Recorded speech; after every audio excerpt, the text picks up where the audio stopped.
Hi everyone, स्वागत है आप सबका आपके अपने चैनल केयर्स क्लासेस में।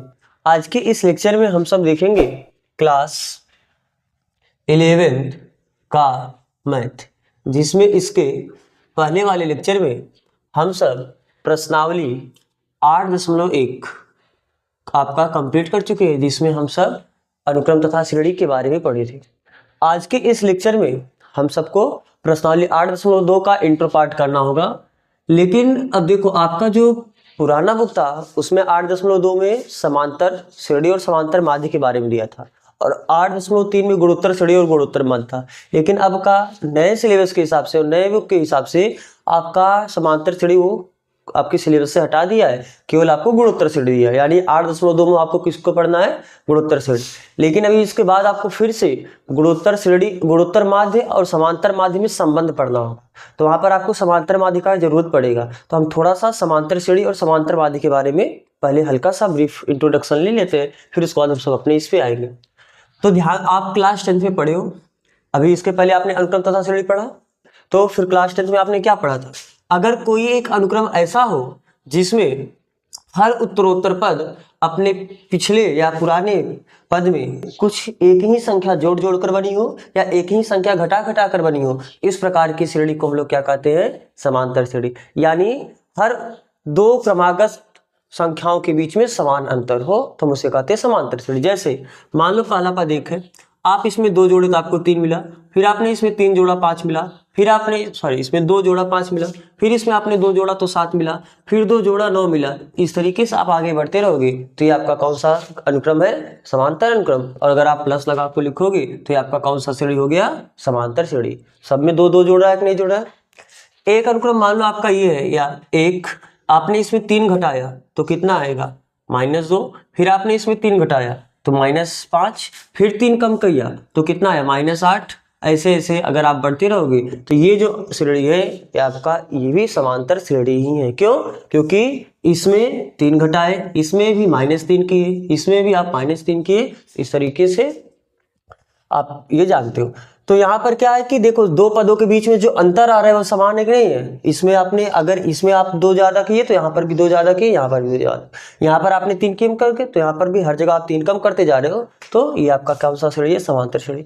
वहां पर इसका नोटेशन आपको इसके पहले वाले लेक्चर में आपने देखा है। हम इसे कहते हैं पहला पद यानी A1, हम दूसरा पद A2, तीसरा पद A3, इस तरीके से आप बोलते। यदि आपका पहला पद A1 है, दूसरा पद A2 है, तीसरा पद A3 है और इसी तरीके से आपका ये बढ़ता जाएगा। और मान लेते हैं n पद क्या है?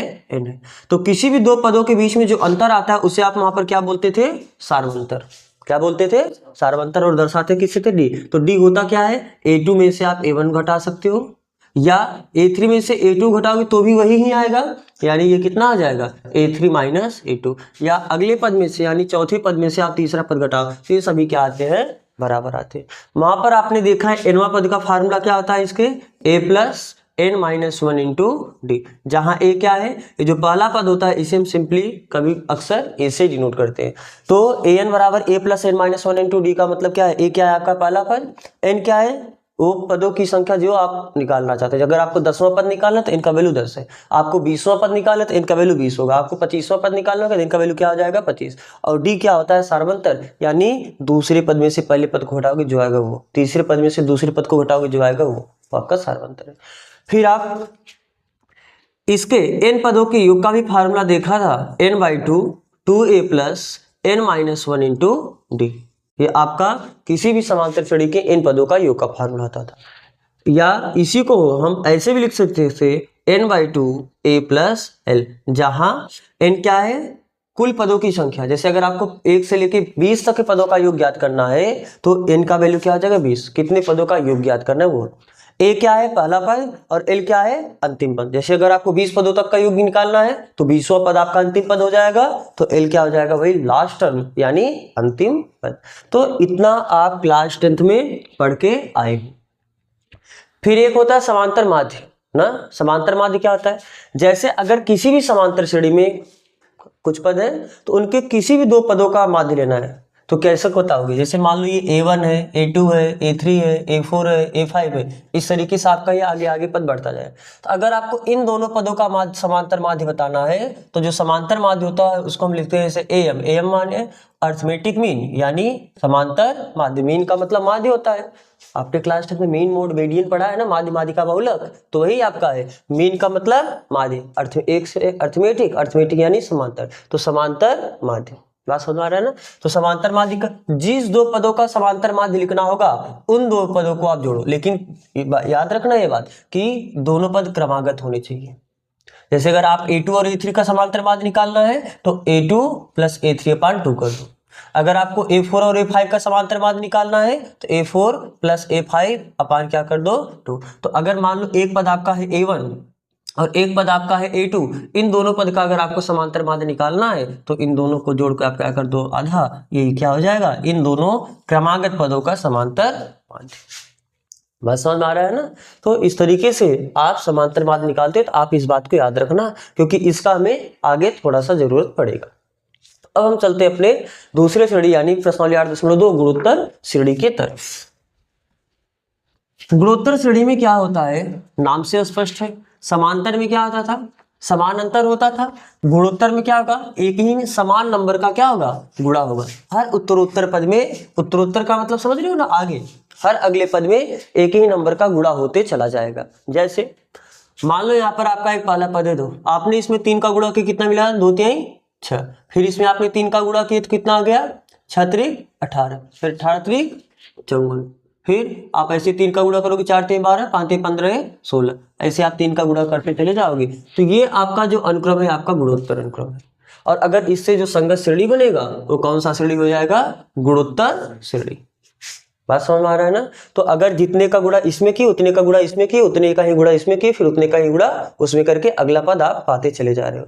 ऐसे भी हो सकता है कि एक ही नंबर का गुणा ना होके एक ही नंबर का भाग भी हो सकता है। जैसे मान लो एक नंबर है आपका पहला 16, इसमें आप 2 का भाग दिए, कितना आ गया? 8। फिर इसमें आपने 2 का भाग दिया, कितना आ गया? 4। फिर आपने इसमें 2 का भाग दिया 2, फिर 2 का भाग दिया 1, फिर 2 का भाग दिया 1/2, फिर इसमें भी 2 का भाग दोगे तो 1/4, ऐसे आगे बढ़ता चला जाएगा। तो यहाँ पर क्या हुआ? इससे जब इसमें पहुंचे तो कितने का गुणा हुआ? 1/2 का गुणा। 2 का नहीं, 2 का भाग देना मतलब 1/2 का गुणा करना। ये बात समझ में आ रहा है ना? तो इसमें भी 2 का गुणा नहीं हुआ, 1/2 का गुणा हुआ। इसमें भी 1/2 का गुणा हुआ, इसमें भी 1/2 का गुणा हुआ। तो हर क्रमागत पदों में एक नंबर का गुणा होते चले जा रहा है। तो इस तरीके से आपको जो श्रेणी मिलेगा, ऐसे श्रेणी को हम लोग क्या बोलते हैं? गुणोत्तर श्रेणी। गुणोत्तर श्रेणी। इसमें भी सेम वैसे ही है कि अगर आपको पहला पद लिखना होगा, जैसे मान लेते हैं कि ये जो जिस नंबर का आप गुणा करते जा रहे हो इसको कहते हैं सार्व अनुपात। क्या कहते हैं? सार्व अनुपात। या उससे पहले आप इनका नोटेशन देखो, फिर से एक बार वैसे देख लो कि जो पहला पद होता है इसको हम किससे दर्शाते हैं? A1 से। जो दूसरा पद होगा इसे कैसे दर्शाएंगे? A2 से। तीसरे पद को A3 से, और ये जो आपका चौथा पद होगा इसको A4। ऐसे ऐसे इसका जो n वां पद होगा उसे आप कैसे दर्शाओगे? An से। तो क्या यहाँ पर आप एक देखते हो कि जब एक ही नंबर का इसमें भी गुणा हुआ, एक ही नंबर का इसमें गुणा हुआ, एक ही नंबर का इसमें गुणा हुआ, तो अगर आप इसमें इसका भाग दोगे तो वही जिसका गुणा होगा वही आएगा, इसमें इसका भाग दोगे तो जिसका गुणा हुआ रहेगा वही आएगा। यानी यहाँ पर देखो, जैसे अगर आपने 6 में 2 का भाग दिया तो कितना आया? 3 आया। आपने 18 में 6 का भाग दिया तो भी कितना है? 6 3 18 3 आया।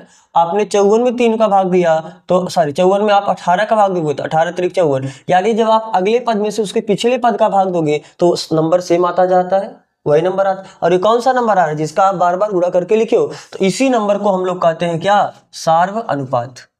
इस नंबर को क्या कहते हैं? सार्वानुपात, या अलग अलग में लिख देते हैं इसे कभी सार्व अनुपात। और इसे वहां पर जो आपका सार्वंतर होता था उसे आप डी से दर्शाते थे, लेकिन यहाँ पर जो सार्वानुपात होता है इसके कहते कॉमन रेशियो, इसे हम दर्शाते हैं किससे? आर से। यानी गुणोत्तर श्रेणी में आप दूसरे पद में से पहले पद का भाग दोगे तो वही आएगा, जो तीसरे पद में से दूसरे पद का भाग दोगे ये वही आएगा, जो चौथे पद में आप उसके पहले वाले यानी तीसरे पद का भाग दोगे ये भी वही आएगा, जो आप 5वें पद में से उसके पहले वाला पद यानी A4 का भाग दोगे। और ये जो आता रहेगा इसी को हम लोग क्या कहते हैं? सार्वानुपात यानी आर ना। ये आर क्या है? सार्वानुपात आप बोल सकते हो या सार्व अनुपात बोल सकते हो, कॉमन रेशियो। तो बात समझ में आ रहा है इस तरीके से। तो अब ध्यान से देखो, अगर आपको किसी भी गुणोत्तर श्रेणी का पहला पद पता है और सार्व अनुपात पता है, तो क्या आप उस पूरी गुणोत्तर श्रेणी को बना सकते हो कि नहीं बना सकते हो? कैसे? जैसे आप समांतर श्रेणी में बनाते थे। अगर समांतर श्रेणी में आपको पहला पद पता है और सार्वंतर पता है तो आप पूरे समांतर श्रेणी को बना सकते हो। अगर मान लो पहला पद, जैसे हम आपको बता दिए समांतर श्रेणी का भी बात करें, अगर आपको पहला पद बता दिए कि 2 है और सार्वंतर 3 रखना है, यानी 3 जोड़ जोड़ के बनाओगे, तो पहला पद तो आपको पता चला ना कि 2 है, आपको बताया गया पहला पद 2 है। तो अगर पहला पद 2 है, दूसरा पद बताना है तो कैसे करोगे? 2 में सारानुपात जोड़ते हो तो सारानुपात आपको मैं कितना बोला? 3, तो आप 3 जोड़ दोगे, अगला पद बन जाएगा, यानी अगला पद कितना हो जाएगा? 5। फिर अगला पद लिखना होगा तो कैसे लिखोगे? दूसरे पद में आप 3 जोड़ दोगे, 8 आ जाएगा अगला पद। फिर इसके अगला पद लिखना होगा, यानी चौथा पद लिखना होगा, तो आप कैसे करोगे? 8 में 3 जोड़ोगे, 8 3 कितना आ जाएगा? 11। इस तरीके से क्या आप अगला पद लिखते चले जाओगे, नहीं चले जाओगे? यानी आपने किया क्या? पहला पद वैसे लिखा ए, अगले पद के लिए पहले पद में डी जोड़ा, फिर अगले पद के लिए जो दूसरा पद है इसमें भी आपने फिर से डी जोड़ा। इस तरीके से आप करते जाओगे। सेम वैसे अगर गुणोत्तर श्रेणी में माना एक गुणोत्तर श्रेणी का, कोई एक गुणोत्तर श्रेणी है, गुणोत्तर श्रेणी का पहला पद ए है और तो इसमें सार्वंतर नहीं देगा, यहां पर सार्वानुपात देगा, सार्वानुपात आर है। तो आपको पता है कि उसका पहला पद तो केवल सिंपल आप ए लिखोगे, जो दूसरा पद होगा उसको कैसे लिखोगे? इसमें गुणा कर करके लिखते हो कि नहीं लिखते हो? तो अगर पहला पद ए है तो ए में आर का गुणा करोगे, यहाँ पर दूसरा पद हो जाएगा। बात समझ में आ रहा है? तीसरा पद लिखना होगा तो कैसे लिखोगे? दूसरे पद में फिर आप आर का गुणा करोगे और दूसरे पद में आर का गुणा करोगे ए, अब आर का पावर 1 है, आर का पावर 1 है, जब गुणा में होता है तो पावर जुड़ जाता है, यानी आर स्क्वायर हो जाएगा। फिर जब तीसरा पद ये तो हुआ, जब चौथा पद लिखना होगा तो आप क्या करोगे? तीसरे पद में आर का गुणा करोगे, तो तीसरा पद आपका क्या है? आर स्क्वायर है, फिर इससे इसमें आर का गुणा करोगे तो ए आर का पावर 3 आएगा। फिर ऐसे पांचवा पद लिखना होगा तो कितना आ जाएगा? ए आर का पावर 4 हो जाएगा। तो आपने एक चीज देखा क्या, यहां से आप एनवा पद भी बता सकते हो। कैसे? बस इसका पैटर्न देखो। पहला पद जो आपको लिखना था केवल आपने ए लिखा, दूसरा पद लिखना था ए आर का पावर 1, यानी दूसरा पद है तो पावर 1 2 में से 1 कम करके लिखे। तीसरा पद लिखना था तो ए तो लिखे ही है, आर का पावर 2 हुआ, यानी तीसरा पद लिखना तो 3 में से 1 कम पावर कर रहे हैं आर का। यानी चौथा पद लिखना है तो आपने पावर 4 में से 1 कम किया, तो 4 में से 1 कम किया कितना आया? 3। अगर आपको नवा पद लिखना है तो पावर n में से 1 कम करोगे, यानी ए आर का पावर n-1, क्योंकि ए तो सब में लिखना है तो मैंने ए लिख दिया। आर देखो सब में चल रहा है, अब कहोगे यहाँ पर आर नहीं है तो चलो यहाँ पर ऐसे बना सकते हो ना, आर का पावर 1-1, और आर का पावर 1-1 करोगे, आर का पावर कितना हो? 0, और किसी भी चीज का पावर 0 तो वैल्यू होता है 1, और ए में 1 का गुणा करोगे ए ही आएगा, तो ए ही रहा। तो यहाँ पर भी आर है और उसका पावर कितना है? ये अगर पहला पद लिखना था तो उसमें 1 कम करके, दूसरा पद लिखना था तो 2 से 1 कम करके, तीसरा पद लिखना तो 3 से 1 कम करके लिखा है, चौथा पद लिखना तो 4 में से 1 कम करके लिखा है आर का पावर, और पांचवा पद लिखना था तो 5 में से 1 कम कर लिखा है। अगर ऐसे नवा पद लिखना होगा तो n में से 1 कम करोगे कि नहीं कम करोगे? तो यही क्या हो गया? किसी गुणोत्तर श्रेणी का नवा पद का फार्मूला। जैसे समांतर श्रेणी के नवा पद का फार्मूला क्या होता है? a plus n-1 into D. तो यहाँ पर nवा पद का फार्मूला क्या हो जाएगा? a इंटू आर का पावर n-1, जहां a क्या है? पहला पद, और r क्या है? सार्वनुपात। r क्या है? सार्वनुपात, और n क्या है? वो पद की संख्या जो आपको निकालना। बात समझ आ रहा है? जौन सा पद निकालना उस पद की संख्या। तो अगर आपको ये कॉपी करना तो आप इसे कॉपी करो, फिर हम बढ़ते हैं अगले पॉइंट की तरफ। आप इसे कॉपी कर चुके होगे तो आप ये फार्मूला याद रखना ना एनवा पद के। तो एनवा पद का जब फार्मूला आपको पता चला तो हम एन पदों के योग का फार्मूला निकाले। तो कैसे निकालोगे इन पदों के योग का फार्मूला? जैसे अब आप लिखो गुणोत्तर श्रेणी के n पदों का योग। गुणोत्तर, इस ये अभी आपने जो लिखा इसमें हेडिंग डाल लेना, गुणोत्तर श्रेणी का nवा पद ना। और ये क्या है? गुणोत्तर श्रेणी के n पदों का योग। तो गुणोत्तर श्रेणी के n पदों का योग क्या होगा? जैसे गुणोत्तर श्रेणी, अगर मान लो कोई आपका एक गुणोत्तर श्रेणी है जिसका पहला पद क्या है? a, अगला पद कितना है? अगला पद ए आर होगा, फिर उसका अगला पद ए आर स्क्वायर होगा, फिर उसका अगला पद ए आर का पावर 3 होगा, फिर उसका अगला पद ए आर का पावर 4 होगा, और ऐसे करते जाओगे, लास्ट वाला पद ए आर का पावर n-1 होगा। बात समझ में आ रहा है?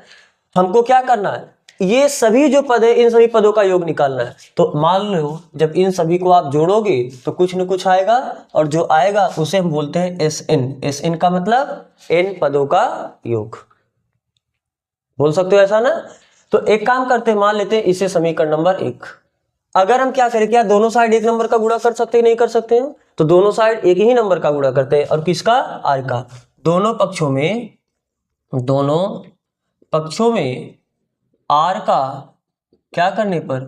गुणा करने पर। तो जब आर का गुणा करो तो इधर क्या SN इंटू आर हो जाएगा। ये किसके बराबर हो जाएगा? ए आर के। अरे ए है तो आर का गुणा करो ए आर होगा, इसमें फिर से आर का गुणा करोगे तो क्या हो जाएगा? ए आर का स्क्वायर हो जाएगा। ये कितना हो जाएगा? ए आर का पावर 3। ये कितना हो जाएगा? ए आर का पावर 4। ये कितना हो जाएगा? ए आर का पावर 5। और ऐसे ऐसे ये कितना हो जाएगा? ए आर का पावर n। बात समझ में आ रहा है ना? कैसे ए आर का पावर n हुआ? जब आप ए आर के पावर n-1 में आर का गुणा करोगे तो आपको पता है कि जब बेस सेम होता है तो उसका पावर जुड़ जाता है। तो यहाँ पर आर है, यहाँ पर भी आर है, तो दोनों का बेस सेम है तो पावर दोनों का जुड़ेगा। यानी ए तो ऐसे लिखोगे, आर का पावर n-1 में आप एक जोड़ दोगे तो ये +1 -1 कैंसिल हो जाएगा, तो क्या बचेगा? केवल ए आर का पावर n बचेगा। तो मान लेते हैं इसी समीकरण नंबर क्या? 2। समीकरण 1 में से समीकरण 2 को आप क्या करो? घटा दो। समीकरण 1 में से समीकरण 2 को घटाने पर, तो जब घटाओगे तो SN में से क्या घटेगा? SNR घटेगा। और जब आप इसमें से इसे घटाओगे, ध्यान से देखना, जब आप इतने में से इसे घटाओगे तो ये सब माइनस होता जाएगा, क्योंकि घटाने पे चिन्ह क्या होता है? घटाने पे चिन्ह क्या होता है? बदल जाता है। तो क्या ये वाला इसे कैंसिल कर रहा है? ये वाला इससे कैंसिल, क्योंकि ये प्लस है ये माइनस होगा। फिर ये वाला इससे कैंसिल होगा, फिर ये वाला इससे कैंसिल होगा, फिर ये वाला अगले से कैंसिल होगा, ऐसे सब कैंसिल होते तो ये वाला इसके जस्ट पहले वाले को कैंसिल करेगा। देखो ये पद, जैसे यहाँ पर ए आर वाला क्या हुआ, अपने सामने वाले ने उसके पहले वाले को कैंसिल किया। ए आर का पावर ए आर स्क्वायर अपने सामने वाले ने उसके पहले वाले को कैंसिल किया। ए आर का पावर 3 अपने सामने वाले ने उसके पहले वाले को कैंसिल किया। तो ऐसे ही अपने जस्ट सामने वाले ने उसके पहले वाले को कैंसिल करेगा। तो ये तो लास्ट में बच जाएगा कि नहीं बच जाएगा? क्योंकि ये तो यहाँ पर पद इसके आगे कोई है ही नहीं, तो ये आपका लास्ट वाला बचेगा। यानी इधर आपका एक बचा ये ए, और उधर आपका बचा माइनस ए आर का पावर n। तो हमें निकालना क्या है? सभी n पदों का योग निकालना था, और सभी n पदों के योग को आपने क्या बोला? SN। हमें SN निकालना है। तो कैसे SN निकालोगे? यहाँ से आप SN कॉमन लोगे तो यहाँ से बचेगा 1 और माइनस r। यहाँ से a कॉमन दिख रहा है क्या आपको? तो a भी कॉमन ले लो, तो यहाँ से क्या बचा? 1 माइनस r का पावर n। तो क्या यहाँ से आप SN बता सकते हो? SN बराबर a इंटू ये 1 माइनस r का पावर n है, ये जो गुणा इधर आकर क्या आ जाएगा? भाग 1 माइनस r। तो ये क्या हो गया? किसी भी गुणोत्तर श्रेणी के प्रथम n पदों का योग। इसे आप ऐसे भी लिख सकते हो या ऐसे भी लिख सकते हो, a r का पावर n-1 अपान r-1। बात समझ आ रहा है ना? क्यों? आप माइनस कॉमन लोगे तो ये पलट जाएगा, नीचे भी माइनस कॉमन लोगे पलट जाएगा, और माइनस माइनस आपका कैंसिल हो जाएगा, आपका यही बचेगा। तो इस तरीके से आप ये फार्मूला याद रखना कि 2 फार्मूला आपको मिला। किसी गुणोत्तर श्रेणी के जो nवां पद होता है, गुणोत्तर श्रेणी के nवां पद का फार्मूला क्या आता है? a इंटू आर का पावर n-1। और गुणोत्तर श्रेणी के n पदों का योग का फार्मूला क्या आता है? a इंटू आर का पावर n-1 अपान r-1, या a इंटू 1 माइनस आर का power n upon 1 minus r. अगर आप r-1 करोगे तो यहाँ पर भी, अगर आप 1 माइनस आर का पावर n करोगे तो यहाँ पर 1 माइनस आर लिखोगे। बात समझ में आ रहा है ना? इस तरीके से ये क्या हुआ, गुणोत्तर श्रेणी के लिए आपने nवां पद का और n पदों के योग का फार्मूला डिराइव कर पाया। तो चलो इससे फिर हम लोग कुछ एग्जाम्पल करते हैं और अपने एक्सरसाइज की तरफ फिर धीरे धीरे बढ़ेंगे।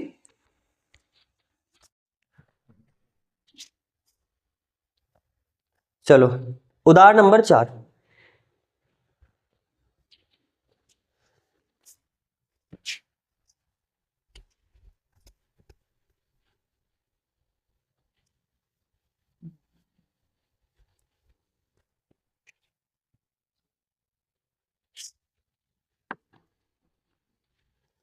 उदाहरण नंबर 4 क्या है?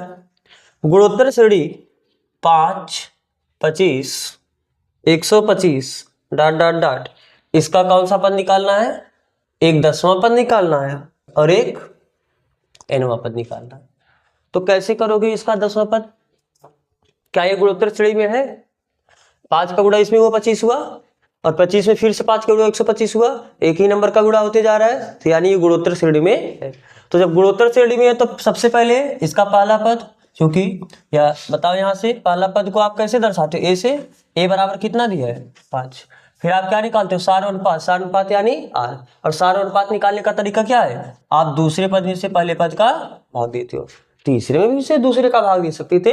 तो दूसरा पद आपका क्या है? 25, और पहला पद आपका क्या है? 5। तो जब 25 से 5 का भाग दोगे 5 5 25, तो सारा अनुपात कितना आ गया? 5। ए मिला, आर मिला। अब आपको क्या निकालना है? जो निकालना है आपको निकाल, 10वां पद निकालना है। तो 10वां पद, क्योंकि आपको पता है चूंकि किसी भी आपका जो nवां पद होता है, nवां पद का फार्मूला क्या होता है? an बराबर a इंटू आर का पावर n माइनस 1। गुणोत्तर श्रेणी में nवां पद का यही फार्मूला होता है ना। अगर हमको 10वां पद निकालना है तो n बराबर क्या रखने पर? 10 रखने पर। तो जब n बराबर 10 रखोगे तो क्या a10 मिलेगा कि नहीं मिलेगा? a10 बराबर, इधर n बराबर 10 रखोगे, इधर भी n बराबर 10 रखना, और ये सबका भी वैल्यू रखो। a का वैल्यू कितना है? 5। आर का वैल्यू कितना है? 5 का पावर n माइनस 1, n का वैल्यू कितना है? 10 माइनस 1। तो a10 बराबर कितना हुआ? 5 इंटू 5 का पावर कितना?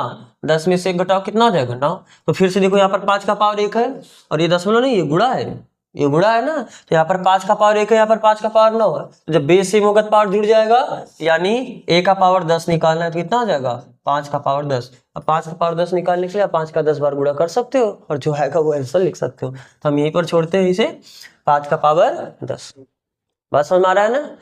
अब आप इतना बिना किए भी कर सकते थे। कैसे? डायरेक्ट इसे देखो, अगर पहला पद निकालें तो क्या 5 का पावर 1 है, दूसरा पद ये 5 का पावर 2 है, तीसरा पद 5 का पावर 3 है, तो सिंपल बता सकते 10वां पद 5 का पावर 10 होगा, और nवां पद 5 का पावर n होगा। सीधा पैटर्न से पकड़ सकते थे। ठीक है, तो ये आपका कौन सा पद हो गया? ये आपका nवां पद हुआ, और ये आपका 10वां पद हुआ। समझ में आ रहा है ये चीज ना? चलिए अगले क्वेश्चन की तरफ। अगर आपको ये कॉपी करना है तो आप इसे कॉपी करो, फिर हम बढ़ते हैं अगले क्वेश्चन की तरफ। तो nवां, अच्छा ये आप इसे थोड़ा और सिंप्लीफाई कर दें, क्योंकि nवां पद निकालना तो a और r का वैल्यू आप यहाँ पर नहीं रखोगे, a और r का वैल्यू रख सकते हो। कैसे? कितना? तो यहाँ से आप बताओगे an बराबर कितना जगह, a का वैल्यू कितना है? 5, और r का वैल्यू कितना है? r का वैल्यू भी 5 है, का पावर n माइनस 1। तो यहाँ पर 5 का पावर कितना है? 1। तो an बराबर, क्योंकि आपको पता है जब बेस सेम होता है पावर जुड़ जाता है, तो यहाँ पर भी बेस में 5 है, यहाँ पर भी बेस में 5 है, तो पावर जुड़ जाएगा, यानी 5 का पावर यहाँ पर क्या है? 1, और यहाँ पर क्या है? n minus 1। तो माइनस 1 प्लस 1 कैंसिल होगा, तो nवां पद कितना हो गया? 5 का पावर n। केवल आपका ये नहीं बचा ना। चलो, तो आप हम चलते हैं अगले क्वेश्चन, यानी उदाहरण नंबर 5 की तरफ। उदाहरण नंबर 5 में क्या बोला है? गुणोत्तर श्रेणी 2 8 32 डॉट डॉट डॉट, इसका कौन सा पद 13 1,31,000 है ना, हाँ सॉरी 1,31,072 है। आपको बताना है इसका कौन सा पद इतना होगा, क्योंकि देखो पहला पद 2 है, फिर 4 का गुणा करोगे 8 आया, फिर 8 4, फिर 4 का गुणा करो कुछ आएगा, फिर 4 का गुणा करो, फिर ऐसे गुणा करते जाओ, कब ये मिलेगा। एक तो इसका तरीका क्या है, आप गुणा कर करके लिख लो कि किस नंबर पे ये आएगा, और दूसरा तरीका कि आप फार्मूला के थ्रू जाओ, क्योंकि देख रहे हो एक ही नंबर का गुणा होता जा रहा है, तो गुणोत्तर श्रेणी में है। तो मान लेते हैं कि इसका nवां पद ये है। आप समांतर श्रेणी में ऐसा करता था ना, पूछता था खूब, सेम वैसे ही करना आपको। तो चलो पहले आप लिख लो, यहाँ पर a बराबर कितना दिया है? 2, और r यानी सार अनुपात निकाला। सार अनुपात कैसे निकालोगे? दूसरे पद में पहले पद का भाग दोगे, यानी 8 में 2 का भाग दो, कितना आ जाएगा? 4। आपसे पूछा कि कौन सा पद इतना है, तो आप मान लो, माना इस गुणोत्तर श्रेणी का nवां पद कितना है? 1,31,072। ठीक है, तो चूंकि आपको पता है गुणोत्तर श्रेणी के nवां पद का फॉर्मूला an बराबर a इंटू आर का पावर n माइनस 1। तो an क्या ये nवां पद है? अरे nवां पद यही तो है ना, तो nवां पद यही है, तो an बराबर कितना हुआ? 1,31,072 लिख सकते हो ऐसा। अरे an यही तो है। अब a क्या होता है? पहला पद।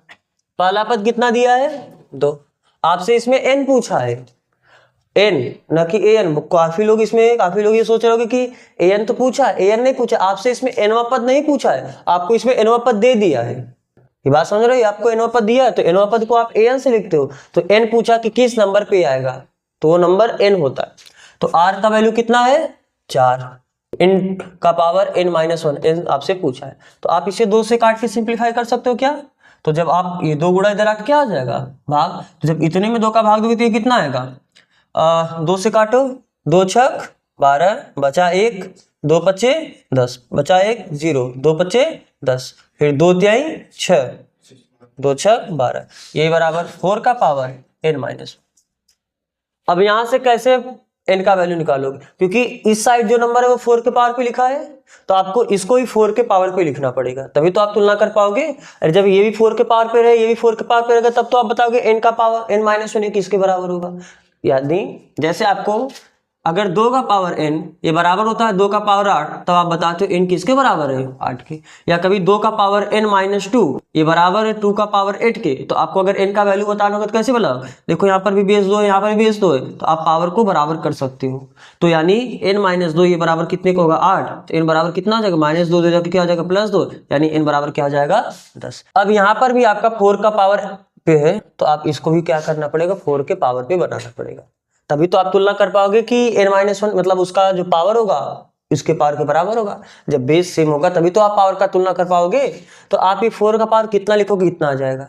एक तरीका है, अब तरीका एक ही है इसमें कि आप क्या करो, आपको पता है ना कि 4 में 4 का गुणा करो, आप गुणा करते जाओ और करते जाओ, देख लो कब, तो 4 चौक 16, 16 चौका 64, फिर 64 में फिर 4 का गुणा करो कितना आ जाएगा, 64 में 4 का गुणा करो 4 चौक 16 और 6 चौक 24 1 25, तो यहाँ तक गुणा कितना आ गया 256। फिर आप इसमें 4 का गुणा करें, 6 चौक 24 की 4 हासिल लगा 2, 5 चौक 20 2 22 की 2 हासिल लगा 2, 4 दूनी 8 2 10, तो यहाँ तक गुणा किए कितना आ गया 1024। अब फिर इसमें फिर 4 का गुणा किए, तो एक 4 का गुणा और करो, तो 4 चौक 16 की 6 हासिल लगाए, 4 दूनी 8 है 9 और 4 जीरो 0, 4 1 के 4, फिर अभी इतना नहीं मिला, फिर आप 4 का गुणा करो, जब फिर आप 4 का गुणा करोगे तो कितना आ जाएगा 6 चौक 24 की 4 हासिल लगा 2, 9 चौक 36 37 38 3 और 4 चौक 16, तो 16,384 है। फिर एक 4 का गुणा आप और करो इसमें, जब एक 4 का गुणा और करोगे कितना हुआ 4 चौक 16 की 6 हासिल लगाए, 8 चौक 32 1 33, यही आ रहा है क्या ना, 8 चौक 32 1 33 3 और 4 ते 12 3 15 हासिल लगाए, 6 चौक 24 1 25 के 5 हासिल लगा दो, 4 1 के 4 2 6 है 65 बार। इसका मतलब 4 का इतना बार गुणा करोगे तो आपको ये मिलेगा। तो ये 4 का कितना बार गुणा होगा 1 2 3 4 5 6 7 8, यानी आप इसे क्या लिख सकते हो 4 का पावर 8, ये बराबर होगा 4 का पावर n-1। जब देखो बेस सेम होगा तो पावर का आप तुलना कर सकते हो, तो यहाँ से क्या बोलोगे 8 ये बराबर होगा n-1 के, तो -1 रह के क्या आ जाएगा +1, तो 8 + 1 बराबर कितना हुआ n, तो यहाँ से आपको क्या मिलेगा n बराबर कितना 9।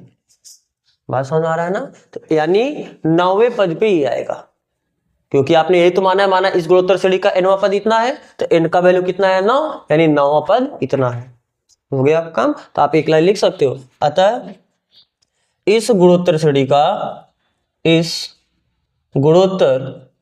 श्रेणी का कौन सा पद 9वां पद ना, 9वां पद कितना होगा 1,31,072 होगा।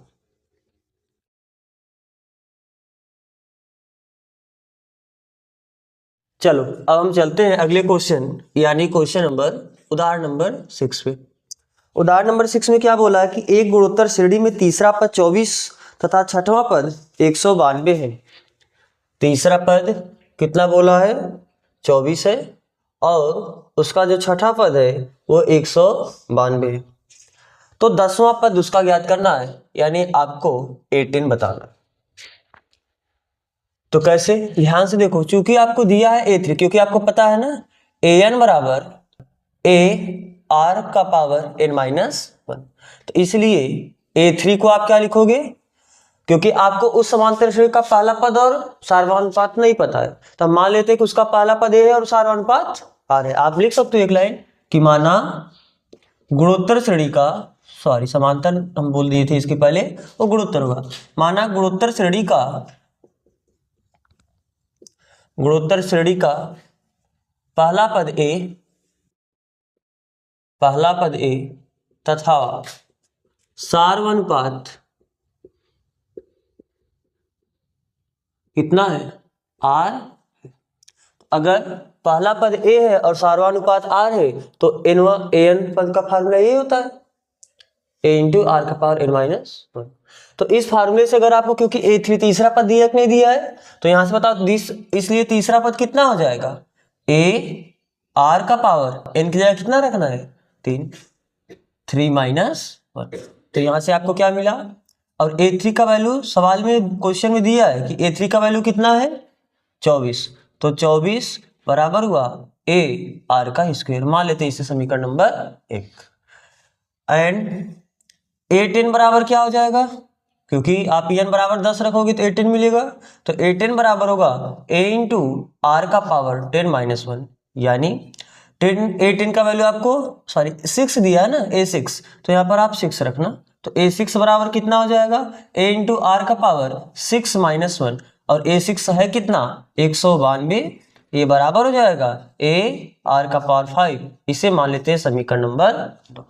तो एक काम करो, समीकरण 2 में आप किसका भाग दे दो, समीकरण 1 का, क्योंकि जैसे समीकरण 2 में समीकरण 1 का भाग दोगे a से a आपका कैंसिल हो जाएगा, बचेगा केवल r का वैल्यू आप निकाल सकते हो। और जैसे r का वैल्यू मिला, किसी भी चाहे आप पहले में ले जाके रखोगे चाहे दूसरे में ले जाके रखोगे, आपको a मिल गया। और जब a मिला r मिला तो आप कोई भी पद बता सकते हो। तो समीकरण 2 में भाग दो, तो इसमें इधर आपका लेफ्ट हैंड साइड कितना 192 और ये कितना है आपका 24, ये बराबर होगा a से a कैंसिल हो जाएगा, और r का पावर 5 में जब आप r का स्क्वायर का भाग दोगे तो केवल कितना बचेगा r का पावर 3। और लिखना था आप इसे लिख भी दो ना एक लाइन कि a r का पावर 5, इसमें हमें भाग देना है a r स्क्वायर का। तो चलो यहां से इसे सरल करो, कितना हुआ 4 × 12, 8 आएगा क्या शायद ना, 24 8 192, 8 चौक 32 की 2 हाथ से लगा 3, 8 दूनी 16, 16 3 19 ना। तो ये कितना हो जाएगा, a से ये कैंसिल होगा तो कितना हो जाएगा r का पावर 5 बटे आर स्क्वायर, और r का पावर 5 में आर स्क्वायर का भाग दो, केवल कितना बचेगा r का पावर 3। तो क्या आप यहां से बता सकते हो, 8 को आप ऐसा लिख सकते हो 2 का पावर 3, और यहाँ पर आपका क्या है r का पावर 3। तो जब पावर सेम है इसका मतलब बेस भी सेम होना चाहिए। तो यहां से जब आप तुलना करोगे तो आपको r का वैल्यू कितना मिला 2। अब ये r का मान ले जाके कहां रख दो, समीकरण 1 में। तो समीकरण 1 में r बराबर कितना रखने पर, 2 रखने पर, तो जब 2 रखोगे तो कितना हो जाएगा 24 बराबर a इंटू आर का स्क्वायर यानी 2 का स्क्वायर। तो 24 इक्वल टू a इंटू 2 का स्क्वायर कितना होगा 4, और 6 चौक 24, तो यहां से आपको a बराबर कितना मिला 6। तो जब a मिला r मिला तो आपसे 10वां पद पूछा है, तो चूंकि यह आप लिखोगे 18 बराबर कितना लिख सकते हो, a इंटू आर का पावर 10 माइनस 1। तो दिस इंप्लाइज दैट 18 बराबर a का वैल्यू कितना है 6 इंटू आर का वैल्यू कितना मिला 2, और 10 में से 1 घटाओ कितना जाएगा 9, तो कितना हुआ 6 इंटू, और 2 का पावर 9 कितना होता है 512 ना। तो आप इसका गुणा करोगे 6 दूनी 12, 6 के 6 1 7, और 6 5 30, 3072। ये आपका क्या आ जाएगा 10वां पद। तो उस गुणोत्तर श्रेणी का 10वां पद कितना होगा 3072। समझ में आ रहा है ना। तो अगर आपको ये कॉपी करना है आप इसे कॉपी करो। फिर हम बढ़ते हैं अगले एग्जाम्पल के तरफ, यानी एग्जाम्पल नंबर 7। तो आप इसे कॉपी कर चुके होंगे। चलो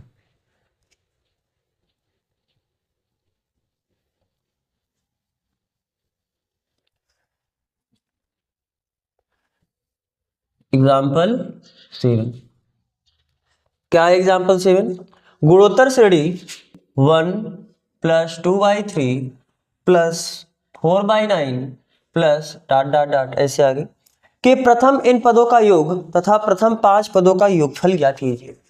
इसके प्रथम n पदों का योग ज्ञात करना। प्रथम n पदों के योग को क्या आप ऐसे लिखते हो SN, प्रथम n पदों के योग को आप SN से दर्शाते हो, और इसमें क्या पूछा, प्रथम 5 पदों का योगफल, और प्रथम 5 पदों का योगफल को आप क्या लिखोगे, S5। आपको ये दोनों बताना है कि उसके n पदों का योगफल क्या होगा और उसका 5 पदों का योगफल क्या होगा। तो चलो सबसे पहले इसमें आपको क्या दिया है, देख के बताओ। दिया है a बराबर, a होता है पहला पद कितना है, 1, r यानी सार्वनुपात। तो सार्वनुपात कैसे, क्योंकि आपको बोल दिया जब ये गुणोत्तर श्रेणी है तो आपको चेक करने का काम नहीं है कि है या नहीं है, वो बोल दिया गुणोत्तर श्रेणी है। तो जब गुणोत्तर श्रेणी है तो आप सार्वनुपात निकालने के लिए दूसरे पद में से आप पहले पद का क्या करते हो, भाग देते हो।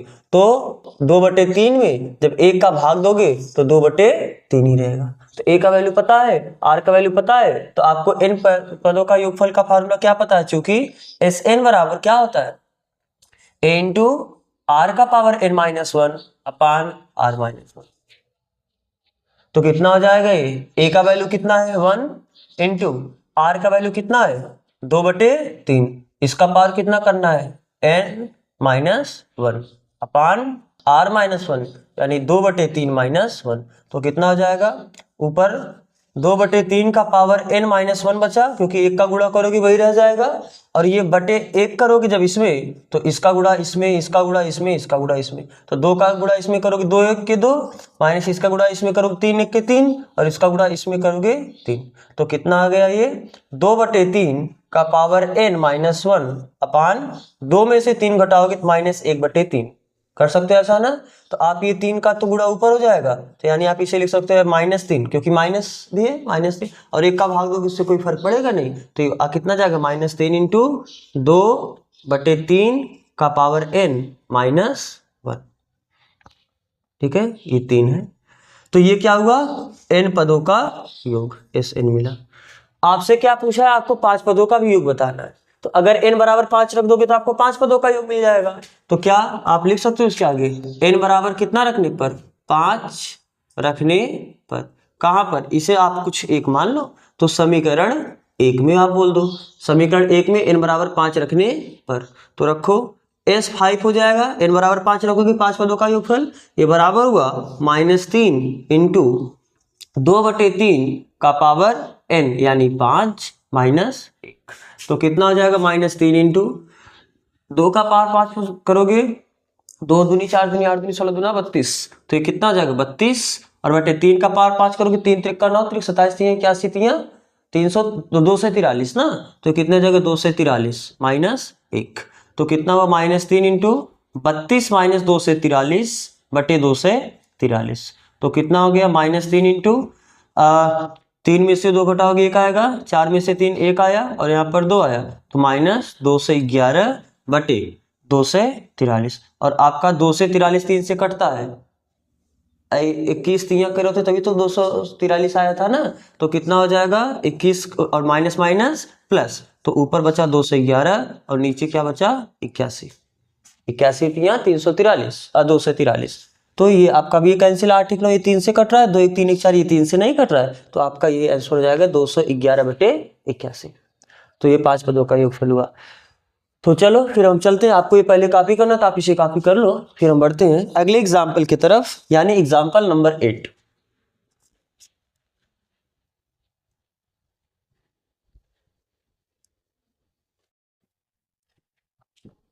क्या है आपका एग्जाम्पल नंबर 8, 3/2 3/4 के कितने पद, ऐसे इसके कितने पद आवश्यक है ताकि उनका योगफल 3069/512 हो जाए।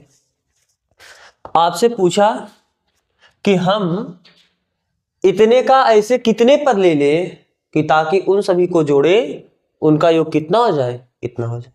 ठीक है, तो सबसे पहले आपको जो दिया है आप वो लिख तो सकते हो, दिया है क्या, a बराबर 3, r बराबर, r कैसे निकालते हो, 3/2/3 करोगे, दूसरे पद में पहले पद का भाग दोगे वैसे ही तो r निकलेगा ना। तो आपका ये 3 से 3 कैंसिल हो जाएगा, ये ऊपर नहीं जाएगा, क्योंकि देखो मेन बटे आपका ये, इसके ऊपर 2 बटे, इसके नीचे भी आपको 2 बटा बनाना पड़ेगा। अब इसका गुणा इसमें होगा, इसका गुणा इसमें, यानी ये r का वैल्यू कितना आया 3 इक्के, और देखो 3 से 3 अब तो कटेगा क्योंकि इसका गुणा इसमें हो जाएगा ना। तो जब इसका गुणा 2 में होगा तो वो 3 ऊपर रहेगा, 3 पीछे रहेगा, 3 से 3 कटा, तो यहाँ पर बचा कितना 1/2। r बराबर कितना मिला 1/2। अब आपसे पूछा कि इसका कितना पद ले ताकि इसका योगफल इतना हो जाए, यानी आप लिख लो माना दिए गए गुणोत्तर श्रेणी, यानी जीपी सीधा लिख दे, जीपी माने ज्योमेट्रिक प्रोग्रेशन। तो माना दिए गए जीपी का n पदों का योगफल या n पद लेने पर, दिए गए जीपी का n पद लेने पर उनका योगफल कितना हो जाएगा, उनका योगफल 3069/512 होगा। ठीक, तो इस बात का मतलब क्या हो, n पदों का योगफल यानी Sn दिया कि नहीं दिया, तो Sn बराबर आपको क्या मिला 3069/512। और Sn का फार्मूला होता क्या है, a इंटू r का पावर n-1 अपान r-1। तो ये कितने के बराबर हुआ 3069/512।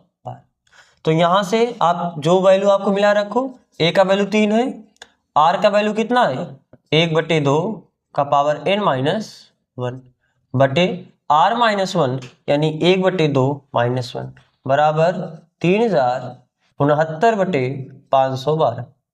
तो कितना हुआ यहाँ से 3 इंटू 1/2 का पावर n-1 अपान 1/2 में से 1 घटाओगे तो -1/2 आएगा। अरे आधा में से 1 घटाओगे, 1 में से आधा घटाते तो आधा बचता, लेकिन आधा में से 1 घटाओगे तो -आधा बचेगा, क्योंकि जब कम वैल्यू में से बड़ा वैल्यू घटाते हो तो माइनस बचता है ना, इसलिए जब हाफ में से सब्ट्रैक्ट करोगे तो -हाफ बचेगा। और इस साइड आपका कितना है 3069/512। तो कितना हो जाएगा ये, पहली बात देखो ये क्या इसका गुणा इसमें हो जाएगा कि नहीं हो जाएगा, क्योंकि यहाँ पर देखो बटे आप एक कर सकते हो कि नहीं कर सकते हो, तो इसका गुणा जब इसमें होगा तो ये कितना हो जाएगा 6, 3 दूनी 6 और -6, तो -6 इंटू 1/2 का पावर n-1 ये बराबर कितना 3069/512। बस समझ में आ रहा है। अब ये गुणा इधर जाके क्या हो जाएगा भाग, तो कैसे 1/2 का पावर n-1 बराबर 3069/512 गुणे -1/6 कर सकते हैं, क्योंकि देखो 6/1 है, उधर जाके -1/6 हो जाएगा। अरे 1 और 6, ठीक है। तो ये देखो ये भी 3 से कट रहा है, ये भी 3 से कट रहा है, 3 से 3 दूनी 6 है ना इसमें। और देखो जब इनके ये भी 3 से कट रहा है, ये भी 3 से कट रहा है, ये भी 3, पूरा संख्या भी 3 से कटेगा। तो जब आप कैंसिल करोगे 3 दूनी 6 और 3 से इसे कैंसिल करो 3 इक्के 3 0 3 दूनी 6 और 3 त्रिक्का 9, तो यानी कितना आया -1023/512 में जब 2 का गुणा करोगे तो 1024 हो जाएगा ना। ये 2 का पावर 9 है, और जब ये 2 का पावर 1 है तो 2 का पावर 10, 2 का पावर 10 1024 होता भी है। तो कितना हो गया ये 1/2 का पावर n-1। तो क्या -1 जाके +1 कर सकते हो। हमें देखो क्या करना, इसमें कर क्या रहे, पूरा n वाले को बस सुरक्षित n वाले को एक तरफ रखे, बाकी धीरे धीरे सबको पक्षांतर करके एक तरफ कर रहे। तो यहाँ पर बचा कितना, दिस इंप्लाइज दैट 1/2 का पावर n ये बराबर हुआ -1023/1024 प्लस माइनस उधर जाके प्लस होगा। अब यहाँ पर आप बटे 1 करके इसका गुणा इसमें, इसका गुणा इसमें, इसका गुणा इसमें कर सकते हो। जब इसका गुणा इसमें करोगे -1023, जब इसका गुणा इसमें करोगे +1024, और जब इसका गुणा इसमें करोगे तो 1024 हुआ। तो +1024 में -1023 करोगे तो केवल 1 बचेगा, तो यानी 1/1024 ये किसके बराबर आया 1/2 का पावर n। तो अगर आपको n का मान निकालना है तो इधर 1/2 का पावर है, इसको भी आप 1/2 के पावर में लिखोगे। तो आपको पता है ये 1/2 का पावर है कितना 10, 1024 2 का पावर, क्योंकि 1 का पावर 10 करोगे 1 ही आएगा, और 1024 2 का पावर 10 है, तो इसे हम 1 का पावर कुछ भी लिख सकते हैं, लेकिन ये 2 का पावर 10 है तो इसको भी हमने 1 के पावर 10 में लिखा। और इधर आपका क्या है 1/2 का पावर n। तो जब आप तुलना करोगे तो क्या n बराबर आपको कितना मिला 10। तो यहां से आपको क्या मिला, दिस इंप्लाइज दैट n बराबर कितना हुआ 10। यानी उस गुणोत्तर श्रेणी का अगर आप 10 पद लोगे तो उनके 10 पदों का योगफल कितना हो जाएगा 3069/512। समझ में आ रहा है ना ये बात। तो आप इसे पहले कॉपी करो, फिर हम बढ़ते हैं अगले क्वेश्चन की तरफ, यानी आपका एग्जाम्पल नंबर 9। तो आप इसे कॉपी कर चुके होगे, तो चलो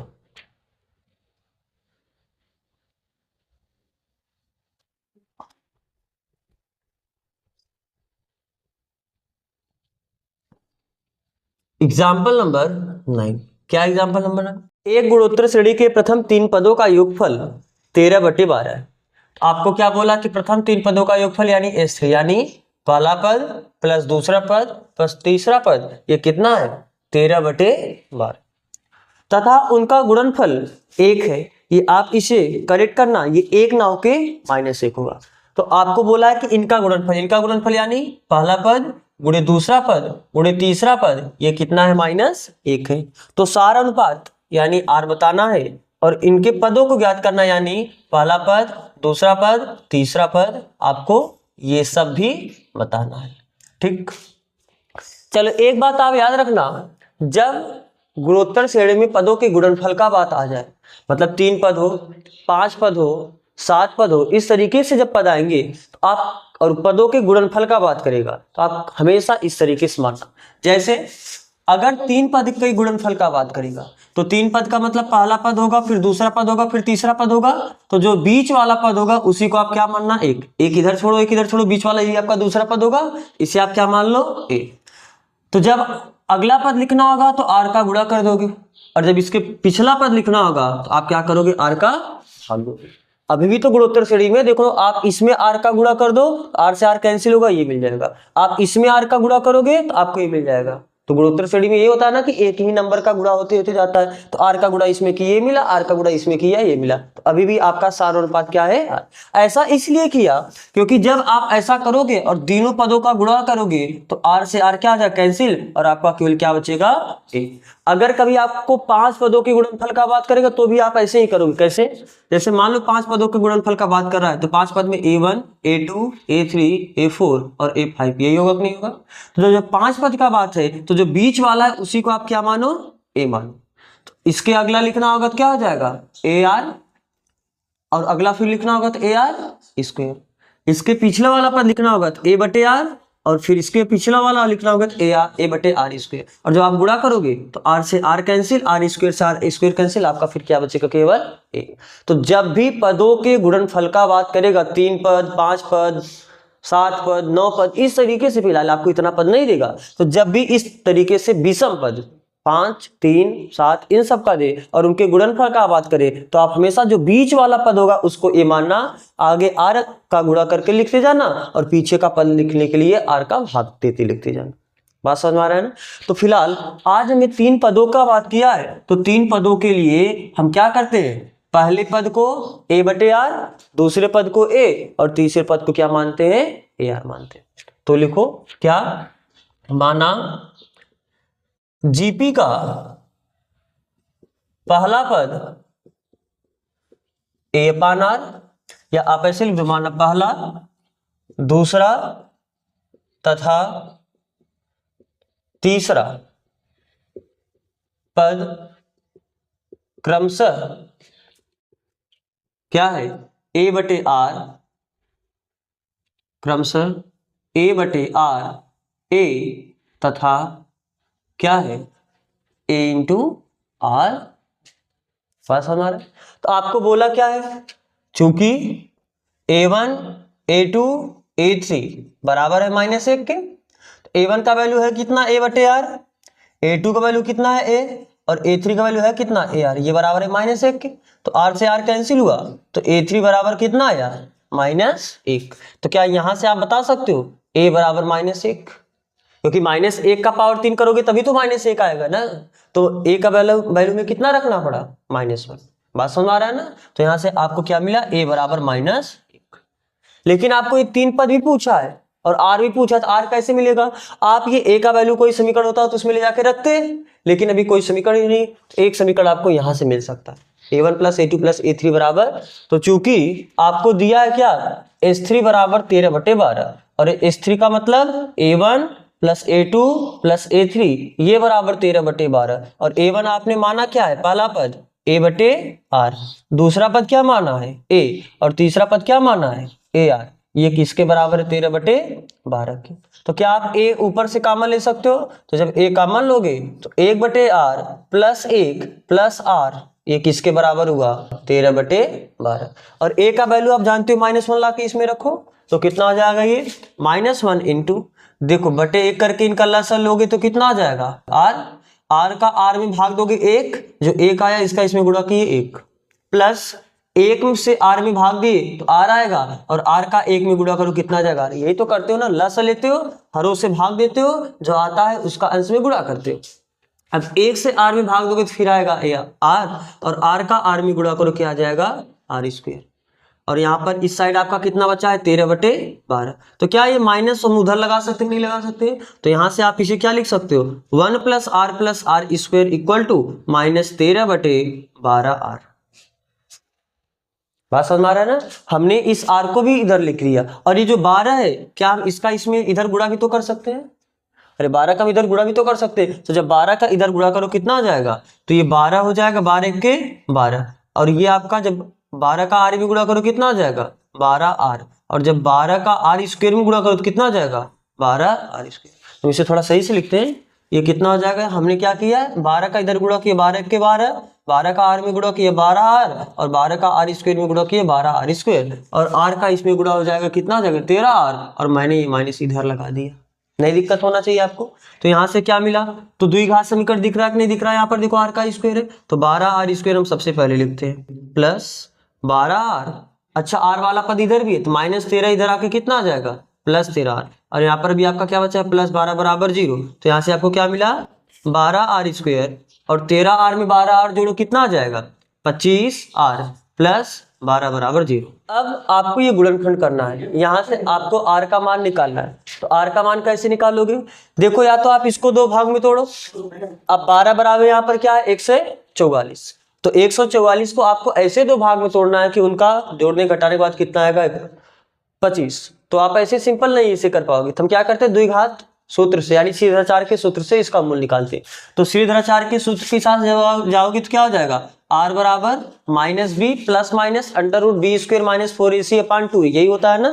तो -b की जगह कितना है 25 प्लस माइनस √b² यानी 25 का स्क्वायर -4 इंटू ए का वैल्यू कितना है 12 इंटू सी का वैल्यू कितना है 12/2a और a का वैल्यू कितना है 12। तो r बराबर कितना हुआ -25 प्लस माइनस √25 का स्क्वायर कितना होगा 625 माइनस 12 बराबर 144 और 144 में जो आप 4 का गुणा करो 4 × 16 4 × 16 = 17 और 4 × 1 = 4 = 5 यानी कितना आ गया 576 और बटे 12 दूना कितना 24। तो r बराबर -25 प्लस माइनस √5 में से 6 घटाओगे कितना आ जाएगा 4 9 15 में से 6 घटाओगे 9 आएगा और यहाँ पर बचा कितना आपका 1 तो 7 4 11 49 आया और बटे कितना होंगे ये 24। तो r बराबर -25 प्लस माइनस √49 का वैल्यू 7 7 49 बटे 24। तो हम यहाँ से बोल सकते हैं r बराबर कितना -25 प्लस 7 बटे 24 एक बार लिखोगे और -25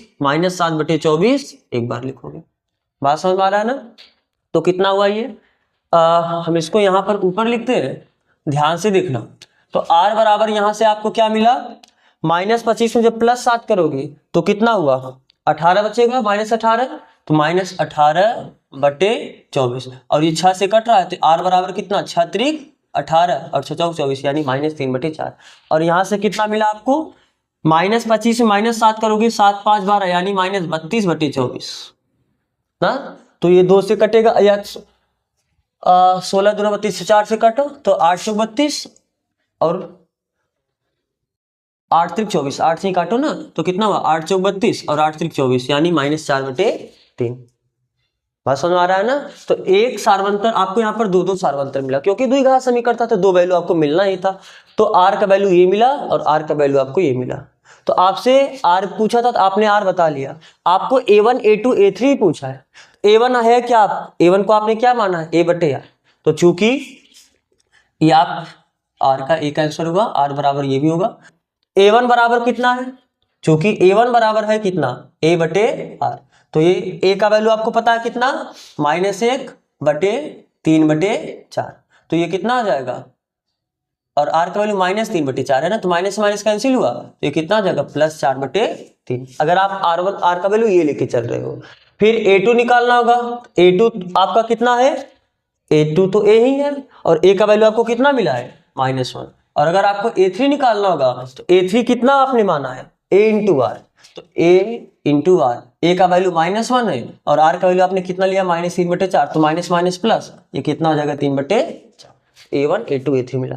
अगर r का वैल्यू ये रखोगे तो आपको फिर से मिलेगा, तो r का वैल्यू ये लेके आप इसे लगा लेना। तो आप इसे कॉपी करो। फिर हम बढ़ते हैं अगले क्वेश्चन के तरफ। चलो अब हम सब देखते हैं उदाहरण नंबर 10। क्या है उदाहरण नंबर 10, अनुक्रम 7, 77, 777 और ऐसे ऐसे 7777 आगे बढ़ता जा रहा है। कह रहा है कि इसके इन पदों का योग ज्ञात कीजिए। अब ध्यान से देखो, इन पदों का योग कैसे निकालोगे।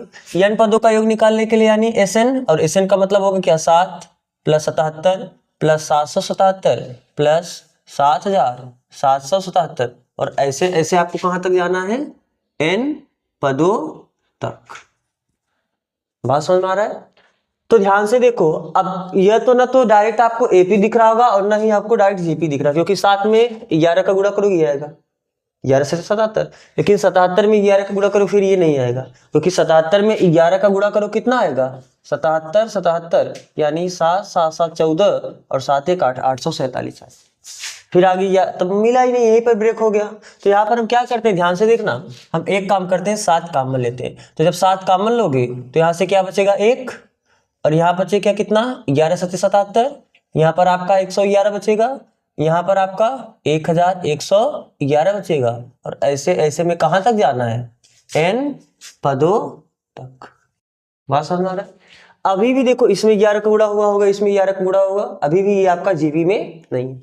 लेकिन अब ध्यान से देखना, हम इसे थोड़ा इस प्रकार से लिख रहे हैं। देखो अब हम क्या करते हैं, इसमें 9 का भाग देते हैं और फिर अंदर 9 का गुणा करते हैं, क्योंकि 9 का गुणा करने पर कितना जाएगा, 9 1 के 9, 11 9 99, 111 में 9 का गुणा करो 999 आएगा, फिर ये 9999 हो जाएगा। और ऐसे ऐसे का आपको कहां तक जाना है, n पदों तक। देखो ऐसा करने पे ये हुआ कि अब ये जो आपका 9 है इसको हम एक जीपी के रूप में बनाएंगे। कैसे, आपका 9 क्या है, 10 में से 1 घटाओगे ये आएगा, 100 में से 1 घटाओगे ये आएगा, 1000 में से 1 घटाओगे ये आएगा, और 10,000 में से 1 घटाओगे तो आपको ये आएगा। ऐसे ऐसे आपको कहां तक जाना है, n पदों तक। बात समझ में आ रहा है। एक काम करो, 7/9, अब क्योंकि आपको ये सब जोड़ना है तो यहाँ पर 10 हुआ, यहाँ पर 100 हुआ, यहाँ पर 1000 हुआ, यहाँ पर 10,000 हुआ, और ऐसे ऐसे आपको कहां तक जाना है, n पदों तक। ये तो हुआ, ये जो 10 100 1000 10,000 है इनको आपने लिखा। अभी यहाँ से भी आपका कितना है, प्लस, यहाँ पर आपका एक -1 बचा है, यहाँ पर भी आपको -1 बचा है, यहाँ पर भी -1 बचा है, यहाँ पर भी -1 बचा है, और ऐसे ऐसे आपको कितने पदों तक जाना है, n पदों तक। क्या बात समझ में आ रहा है ना। हमने जो आपका देखो ये डायरेक्ट जीपी बन रहा है, 10 दाम में 100, 100 दाम में 1000, 1000 दाम में 10,000, 10 का गुणा होता जा रहा है कि नहीं जा रहा है। एक ही नंबर का जब गुणा होता है तो आप उसे जीपी बोलते हो। तो जीपी के n पदों का योग आपको पता है कि नहीं पता है। इसके लिए बताओ, यहां से यहां तक के लिए आपका पहला पद कितना है, 10, और जो सार्वनुपात होता है, सार्वनुपात का मतलब कितने का गुणा हो रहा है, या दूसरे पद में आप पहले पद का क्या करते हो, भाग देते हो। तो जब आप 100 में 10 का भाग तो कितना आ जाएगा, 10, और आपको n पदों तक चाहिए तो बताओ कितना आ जाएगा, 7/9, क्योंकि आपको पता है कि एक जीपी में n पदों का जो योग होता है Sn, ये होता है a इंटू r का पावर n-1 अपान r-1। बात समझ आ रहा है। तो बताओ उस फार्मूले के हिसाब से अगर इसके n पदों का योग बताना है कितना बताओगे, a का वैल्यू कितना है 10 इंटू आर का पावर n, आर का वैल्यू कितना है 10 का power n -1 upon r -1, r का वैल्यू कितना है 10 -1। ये तो यहां से यहां तक का हुआ प्लस। अब बताओ -1 -1 -1 -1 अगर n बार जोड़ोगे कितना आएगा -n आएगा। कैसे? अगर -1 एक बार लिए तो केवल -1 आया, -1 अगर 2 बार लिए तो -2 आया, -1 अगर 3 बार लोगे तो -3 आएगा। यानी जितनी बार ले रहे हो उतना आ रहा है कि नहीं आ रहा है। तो अगर -1 को आप n बार जोड़ोगे तो -n ही आएगा। तो यहां पर आप इतने को लिख सकते हो कितना -n। ठीक है, तो अब बस आप इसे सॉल्व कर दो, ये आपका n पदों का योग हो जाएगा। यानी 7/9 ये कितना हुआ 10 इंटू 10 का पावर n-1 अपान 10 में से 1 घटाओ कितना आ जाएगा 9। और यहाँ पर आपका ये प्लस माइनस हो जाएगा नहीं, तो इसे कैसे लिख सकते हो 7/9 10 का पावर यहाँ पर कितना है 1 है, क्योंकि हम इसका गुणा भी कर रहे हैं। तो ये 10 का पावर कितना हुआ 1 है, यहाँ पर 10 का पावर n है। जब बेस सेम होता है तो आपका पावर क्या होता है जुड़ जाता है। यानी 10 के पावर 1 में 10 के पावर n का गुणा करो कितना आ जाएगा 10 का पावर n+1 हो जाएगा। और जब 10 का 1 में गुणा करो कितना आ जाएगा 10 आ जाएगा। और बटे 1 इसका गुणा इसमें कर दिया आपने, अब 9 का गुणा इसमें करो कितना आ जाएगा 9n अपान 9। बात समझ में आ रहा है? आप इसे लिख सकते हो कितना 7/9 81। और यहाँ पर आपका कितना बचा 10 का power n+1 minus 9n minus 10, ये आपका क्या हुआ n पदों का योग हो गया। बात समझ में आ रहा है ना? अगर आपको अब n का वैल्यू यहाँ पर केवल देखो 1 2 3 4 पद है, 4 रखोगे तो उसका आपको फिलहाल n पदों तक पूछा था, तो n पदों के लिए n के रूप में आपने आंसर समझ में आ रहा है सबको? तो चलो आप इसे कॉपी करो, फिर हम बढ़ते हैं अगले क्वेश्चन की तरफ। अब आपका अगला क्वेश्चन यानी उदाहरण नंबर 11। क्या है उदाहरण नंबर 11?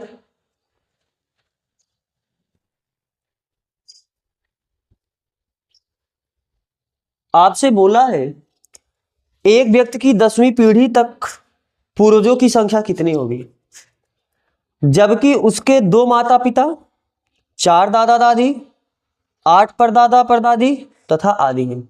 यानी अभी क्या है, जो एक व्यक्ति है उसके 2 माता पिता थे, फिर दादा दादी कुल कितने थे 4 थे, फिर इनके जो परदादा परदादी वो कितने थे 8 थे।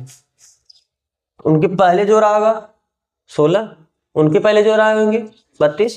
तो इसी तरीके से ये पहला पीढ़ी, ये दूसरा पीढ़ी, तीसरा पीढ़ी, ऐसे ऐसे जब आप 10 पीढ़ी का बात करोगे तो 10 पीढ़ी में कुल कितने लोग आ चुके होंगे। तो क्या ये जीपी बन रहा है कि नहीं बन रहा है?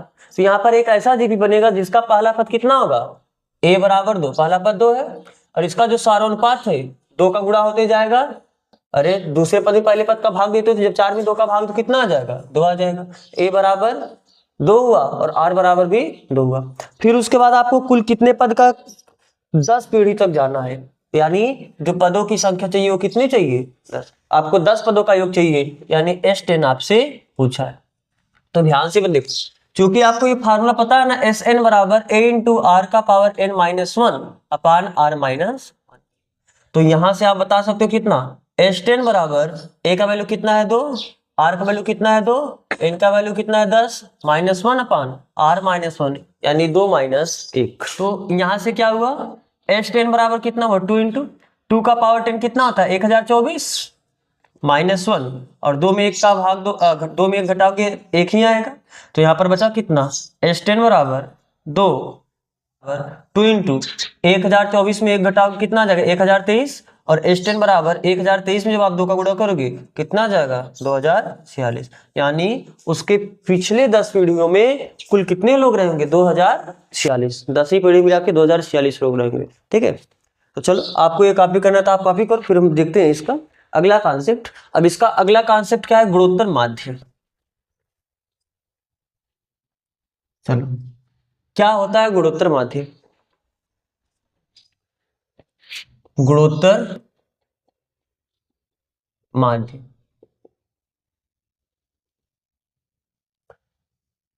माध्य को हम लोग क्या बोलते हैं जीएम सीधा बोल सकते हैं, यानी ज्योमेट्रिक मीन।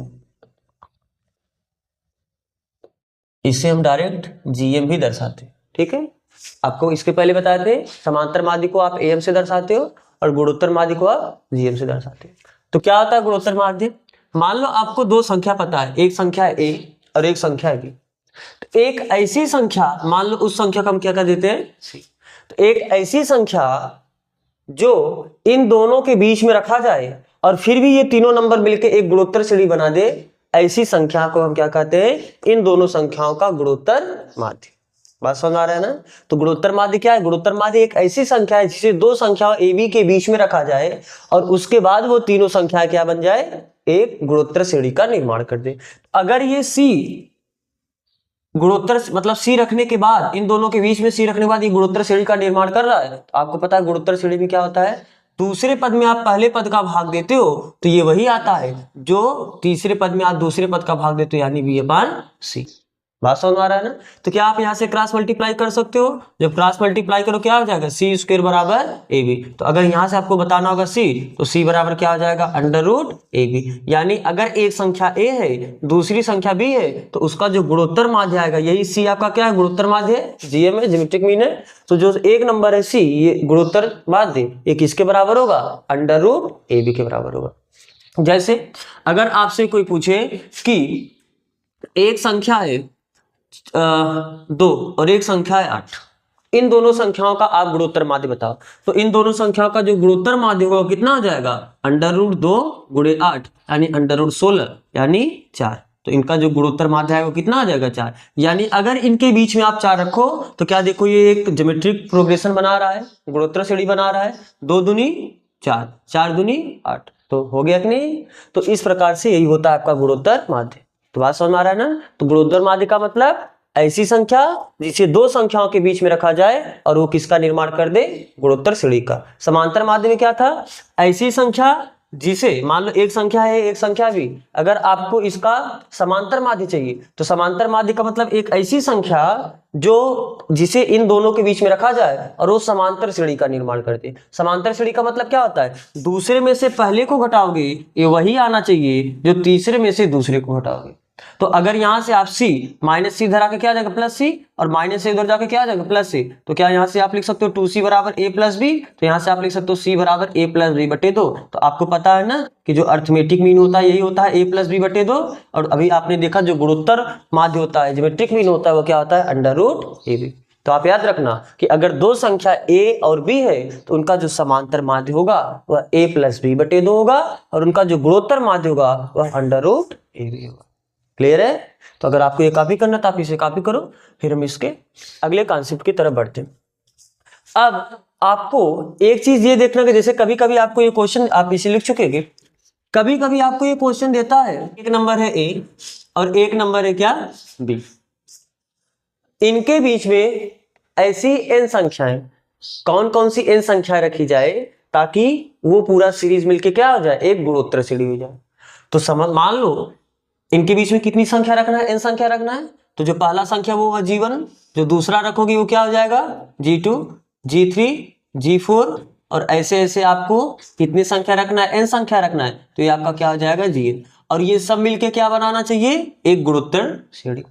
अगर ये गुणोत्तर श्रेणी बनाएगा, क्योंकि गुणोत्तर श्रेणी में आपको ये सभी संख्याएं पूछा है, ये तो पूछा है ना, तो ये सभी संख्याएं आप कैसे बताओगे? अगर आपको r पता चल जाए, आपको a और b दिया है, ए और बी आपको दिया कि ये कौन कौन सी संख्या है, आपसे बस ये पूछा कि इनके बीच में हम ऐसी कौन कौन सी n संख्या रखे, इनके बीच में 10 संख्या, 5 संख्या, 20 संख्या, 25 संख्या, जो भी पूछ सकता है कि कितनी संख्या, मतलब 10 संख्या रखना है तो कौन कौन सी संख्या रखा जाए ताकि वो पूरा क्या हो जाए, गुणोत्तर श्रेणी हो जाए। तो आपको ए पता है, आपको बी पता रहेगा, कितनी संख्या रखना है यानी आपको n पता है, तो आपको ये सभी G1, G2, G3, G4 ये सब बताना।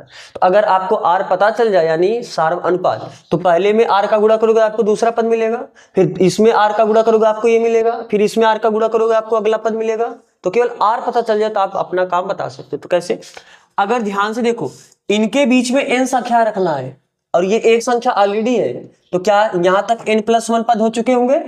अरे n पद तो इतना होगा और एक पद ये हुआ तो यानी n+1 पद हुआ, तो ये आपका कौन सा पद हो जाएगा, n+2वां पद होगा।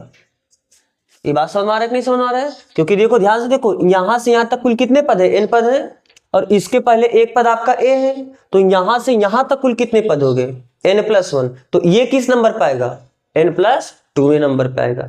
तो क्या आपको ये पता है an का फार्मूला किसी गुणोत्तर श्रेणी में जो nवां पद होता है उसका फार्मूला होता है a इंटू r का पावर n-1, ये पता है। तो क्या आपको an+2 बराबर क्या लिखोगे, यानी n बराबर हम कितना रख रहे हैं, n+2, n बराबर n+2 रख रहे हैं, तो कितना हुआ an+2 बराबर a r का पावर n बराबर कितना रखना है, n+2 -1। तो an+2 क्या है, b है। अरे an+2 का मतलब क्या है, n+2वां पद, और n+2वां पद क्या है आपका, b है। तो इतने की जगह हम b रख सकते नहीं रख सकते हैं, तो ये b बराबर क्या हुआ, a r का पावर n+1, क्योंकि दो में से एक घटाओगे एक आएगा। हमें r का वैल्यू निकालना है, तो यहां से आप क्या लिख सकते हो, b बटे a बराबर r का पावर n+1, यानी r बराबर कितना हो जाएगा, b बटे a का पावर 1/n+1, क्योंकि आपको पता है जैसे अगर इधर पावर 2 रहता है तो इधर जाके पावर 1/2 होता है, अगर इधर पावर 3 रहता है तो इधर जाके पावर 1/3 होता है, अगर इधर पावर n+1 है तो इधर आके पावर 1/n+1 हो जाएगा। तो यहाँ से आपको r का वैल्यू पता चला, और जैसे ही आपको r का वैल्यू पता चला अब आप जीवन बता सकते हो। जीवन कैसे बताओगे, अरे पहले पद में r का गुणा करोगे, वही तो आपका जीवन होगा, यानी a में आप किसका गुणा करें, r, और r का वैल्यू आपको पता कितना, b/a का पावर 1/n+1। ऐसे आप g2 बता सकते हो। g2 कैसे बताओगे, इसमें आप r का गुणा करोगे आपको जीवन, यानी जीवन में आपको किसका गुणा करना है, r का, और जीवन का वैल्यू आपको पता है इतना, उसमें r का वैल्यू आपको पता है इतना, तो दोनों का गुणा कर दोगे आपका क्या मिल जाएगा, g2। बात समझ में आ रहा है ना। तो आपको इतना नहीं जाना, ये तो ऐसे समझाने के लिए था, इसका क्वेश्चन और सरल होता है। कैसे, जैसे देखो उदाहरण नंबर 12, उदाहरण नंबर 12 में क्या बोला है कि 1 और 256 के बीच, 1 और 256 के बीच में कुल कितनी संख्या रखनी, 3 संख्या। आपसे ये पूछा ना, ऐसी 3 संख्याएं ज्ञात कीजिए जिनको 1 तथा 256 के बीच रखने पर प्राप्त अनुक्रम एक गुणोत्तर श्रेणी बन जाए। यानी 1 और 256 के बीच में 3 संख्या कौन कौन सा रखा, तो आप मान लो पहला संख्या जीवन रखा, दूसरा संख्या g2 रखा, और तीसरा संख्या क्या रखा, g3 रखा, ताकि ये जो प्राप्त अनुक्रम है ये किसमें हो जाए, गुणोत्तर श्रेणी में हो जाए। तो क्या यहाँ पर आपको पहला पद 1 प्राप्त हुआ, अगर इनके बीच में 3 संख्या रखोगे ये 4 संख्या हुआ, और ये 5वां, यानी वो 5वें नंबर पर आएगा, यानी a5 बराबर आपको पता है कितना, 256। आप केवल r पता कर लो, आपका काम हो जाएगा। r कैसे निकालोगे, चूंकि a के पावर n का फार्मूला क्या आता है, a इंटू r का पावर n-1, तो अगर n बराबर हम 5 रख दें तो a5 होगा कि नहीं होगा, a5 बराबर क्या हुआ, a का वैल्यू है कितना, 1 इंटू r का पावर n-1, और n की जगह हम कितना रख रहे हैं, 5, अरे n की जगह 5 रख रहे हो ना, तो ये कितना हो जाएगा, 5 - 1, यानी, और a5 का वैल्यू आपको पता कितना है, 256, ये बराबर हुआ r का पावर 4। ठीक है, तो आपको पता है यहां से कि 256, क्योंकि यहाँ पर r का पावर 4 है तो इसमें भी आपको किसी नंबर का पावर 4, तो किस नंबर का पावर 4 का 256 है, 4 का पावर 4 करते तो 256 होता है। तो आप इसे लिख सकते हो कितना, 4 का पावर 4, ये बराबर r का पावर 4, और जब यहां से आप तुलना करोगे तो r बराबर आपको कितना मिला, 4। बात समझ आ रहा है ना। तो जब r का वैल्यू आपको मिला तो अब आप जीवन, g2, g3 सब बता सकते हो। तो यहां से बताओ जीवन कैसे बताओगे, जीवन निकालने के लिए 1 में आप r का गुणा करोगे, यानी 1 में आप कितने का गुणा करोगे, r, तो 1 में जब 4 का गुणा करोगे कितना आ जाएगा, 4। फिर g2 बताने के लिए आप क्या करोगे, जीवन में r का गुणा करोगे, अरे इसमें r का गुणा करोगे तो आपको g2 मिलेगा, तो जीवन मिला कितना आपको, 4, और r कितना है, 4, तो कितना हुआ, 4 - 4 = 16। फिर अगला पद कितना हो जाएगा, g3, तो g3 निकालने के लिए क्या करोगे, g2 में आप r का गुणा करोगे, तो g2 आपका मिला कितना, 16, और इसमें आपको गुणा कितने करना है, 4, तो 16 चौका 64, ऐसे फिर इसमें आप 4 का गुणा कर दो आपको g4 मिल जाएगा। तो यानी g4 कितना मिला, g3 में r का गुणा करो, और g3 है कितना, 64, और इसमें आपको गुणा कितना करना, r का, और r का वैल्यू है कितना, 4।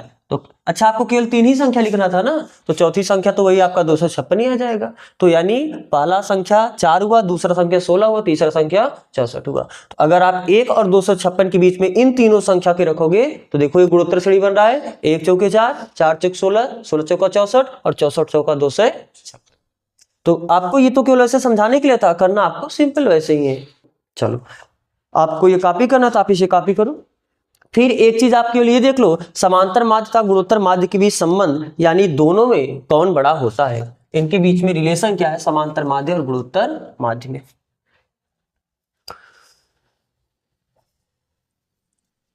ध्यान से देखो, जैसे मान लो दो संख्या है, एक संख्या है a और एक संख्या क्या है b।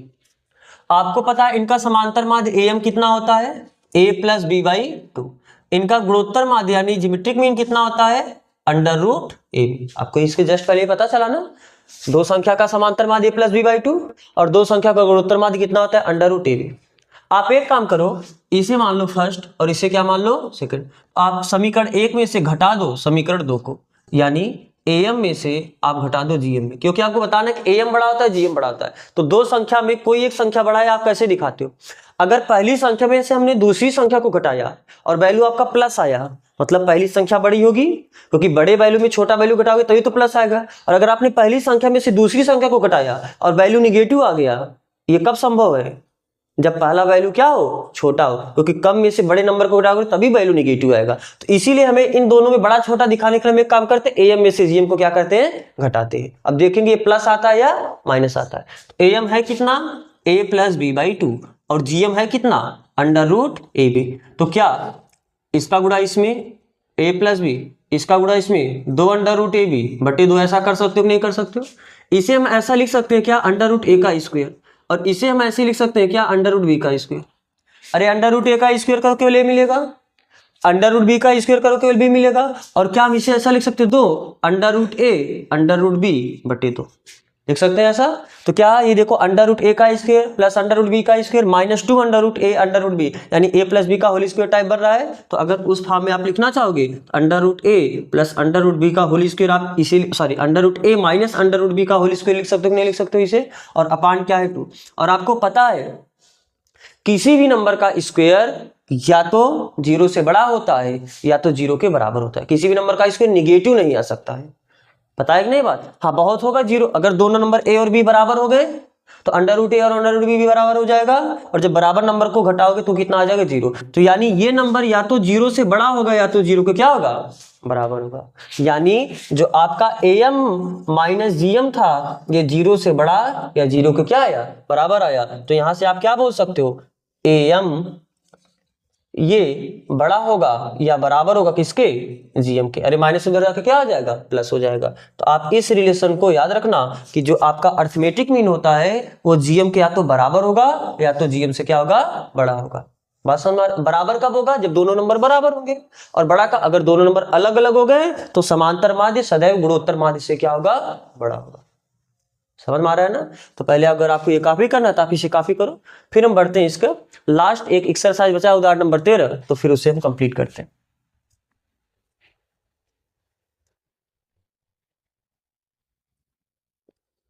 एग्जाम्पल 30 क्या है, उदाहरण नंबर 13, दो धनात्मक संख्याओं a तथा b के बीच समांतर माध्य तथा गुणोत्तर माध्य क्रमशः 10 तथा 8 है। आपको क्या दिया है, इनके बीच समांतर माध्य am कितना है, 10 है, और इनका जो गुणोत्तर माध्य वो कितना है, 8 है। तो वो संख्याएं ज्ञात कीजिए। तो मान लो कि पहली संख्या क्या है, a है, और दूसरी संख्या क्या है, b। तो आपको क्या दिया है, तो आप लिख लोगे ना, माना पहली संख्या a तथा दूसरी संख्या b है, तो इनका समांतर माध्य कितना दिया है, चूंकि am बराबर कितना दिया है, 10। तो am होता क्या है, दो संख्या का a plus b by two, ये कितने बराबर दिया है, 10। तो क्या यहां से आप बता सकते हो क्या, a प्लस बी बराबर 10 गुना 20, इसे मान लो समीकरण नंबर 1। आपको ये भी तो दिया है gm कितने बराबर दिया, 8 के। तो gm क्या होता है, अंडर रूट ए बी, ये कितने बराबर दिया है, 8 के। तो यहां से क्या आप बता सकते हो, ए बी बराबर अंडर रूट उधर जाके क्या आ जाएगा, स्क्वायर। तो 8 का स्क्वायर कितना हो जाएगा, 64, मान लेते हैं समीकरण नंबर। तो आपको दो समीकरण पता है और दो चर भी है, तो आप इस समीकरण को हल करके बता सकते हो कि नहीं बता सकते हो, ए और बी का वैल्यू देखो। लेकिन यहाँ पर हम एक काम कैसे करते हैं, क्या आपको ये पता है, हमें ए और बी का बेस्ट वैल्यू बताना ना, आपको यही दोनों संख्या बतानी है, यानी ए और बी बताना है। हमें a प्लस बी पता है, अगर a माइनस बी पता चल जाए आपका काम आसान हो जाएगा। अरे अगर आपको a प्लस बी पता है और आपको a माइनस बी पता चल जाए, दोनों को जोड़ दोगे 2a, वहां से पक्षांतर करके a का वैल्यू निकाल लोगे, और घटा दोगे 2b, वहां से आप पक्षांतर करके b का वैल्यू बताओगे। तो a और b का वैल्यू निकालना ज्यादा आसान हो जाएगा अगर आपको a प्लस बी पता है और आपको क्या पता हो जाए, a minus b. a minus b को कैसे लिख सकते हो, ध्यान से देखना और इस बात को आप याद रखना, ये जो मैं जिस फॉर्म में लिख रहा हूं a माइनस बी, क्योंकि आपको पता है a माइनस बी का होल स्क्वायर क्या होता है, a square plus b square minus 2ab। बात समझ में आ रहा है। और a प्लस बी का होल स्क्वायर क्या होता है, a square plus b square plus 2ab। तो अगर हम इसमें से -4ab घटा दे, यानी a प्लस बी के होल स्क्वायर में से -4ab घटा दे, तो फिर ये आपका -2ab हो जाएगा और ये आपका किसका फार्मूला हो जाएगा, a माइनस बी का होल स्क्वायर। यानी a माइनस बी के होल स्क्वायर को आप ऐसा लिख सकते हो क्या, a प्लस बी का होल स्क्वायर -4ab। बात समझ में आ रहा है ना कैसे, ये आपका क्या हो जाएगा a square plus b square plus 2ab और ये आपका कितना होगा -4ab। तो क्या ये a square plus b square minus 2ab बचा और इसी को तुमने लिखा है a माइनस बी का होल स्क्वायर। ऐसा मैंने इसलिए किया क्योंकि आपको a प्लस बी भी पता है और आपको a इंटू बी भी पता है। तो कितना हो जाएगा a माइनस बी का होल स्क्वायर, ये बराबर हुआ a प्लस बी का होल स्क्वायर, यानी a प्लस बी है कितना 20, तो 20 का स्क्वायर -4 इंटू ए बी और ए बी का वैल्यू है कितना 64। तो कितना हो जाएगा 20 बिसावे 400 -4 चौक 16 6 चौक 24 से 25। तो कितना हुआ ये 4 और यहाँ पर कितना बचा 9, ये भी कितना बचा और 3 में से गए 144, यानी a माइनस बी का होल स्क्वायर कितना आ जाएगा। तो यहां से आप a माइनस बी बता सकते हो कि नहीं बता सकते हो, तो a माइनस बी बराबर √144। वास्तव में तो प्लस माइनस होगा तो हम प्लस लेके चल रहे हैं। तो यहाँ से आपको क्या मिला, a माइनस बी बराबर 12 बराबर 144 होता है, तो a माइनस बी का वैल्यू कितना आपको पता चला 12। तो अब आपको a और b का वैल्यू निकालना बहुत ज्यादा आसान हो जाएगा। क्यों, क्योंकि आपको पता है a प्लस बी बराबर है कितना 20 और a माइनस बी ये कितने बराबर है 12। अगर आप दोनों को जोड़ोगे तो यहाँ से मिला कितना 2a और ये कितना मिल जाएगा 32, तो a बराबर कितना होगा 16। 16 दूना 32 और ये a का वैल्यू ले जाते हैं आप इसमें रख दो, तो 16 में हम कितना जोड़े कि 20 आ जाए, तो यानी b का वैल्यू कितना आ जाएगा 4। 16 में 4 जोड़ोगे तभी तो 20 आएगा। तो पहली संख्या कितनी हुई 16 और दूसरी संख्या कितनी हुई 4, ताकि दोनों का समांतर मान, देखो इन दोनों का समांतर मान निकालना तो दोनों को जोड़ के आधा करोगे तो 16 प्लस 4 20 और 20 का आधा करो कितना आ जाएगा, और 16 चौका और 64 का अंडर रूट लोगे कितना आ जाएगा 8।